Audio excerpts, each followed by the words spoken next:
AP History students, let's talk about how to DBQ. I love a DBQ. I love a DBQ because you do not need to know a single thing about the prompt in order to do well. It is not actually testing your content knowledge, it is testing your document analysis skills, and it's seeing if you can, like a historian, put on your historian hat, look at some evidence found in different documents, and come up with some kind of claim supported by those documents. This is what historians do. You are looking at evidence to draw some kind of conclusion that is supported by the evidence, and that's what your essay is. And the DBQ rubric has changed from previous years. So in case your teacher has not told you this, I'm here to help.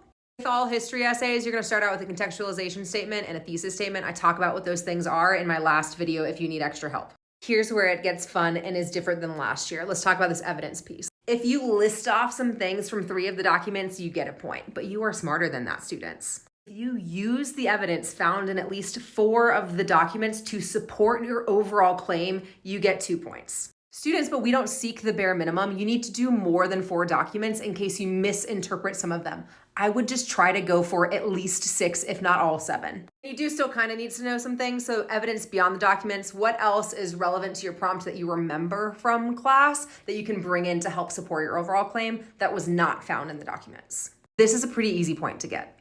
We're gonna stop there. You're gonna look into my eyes. Students, focus on nailing those 5 things first. I have seen too many students spend way too much time trying to figure out the hit piece of each of those documents, and they miss the chunk of the essay. Just use the documents, evidence found in the documents, to make a claim and support that claim. Once you have that down, then you can start thinking about this analysis and reasoning piece. For at least 2 of the documents, you need to practice sourcing. I always use the acronym HIP in my class: historical context, intended audience, purpose, and perspective. You're gonna choose one of those 4 things to consider when you're analyzing that document. How did the historical context, the intended audience, the purpose, or the perspective impact what is being said and how it's being said, and how does that impact our understanding of the document? This is that critical thinking piece. And this is what everyone calls the unicorn point.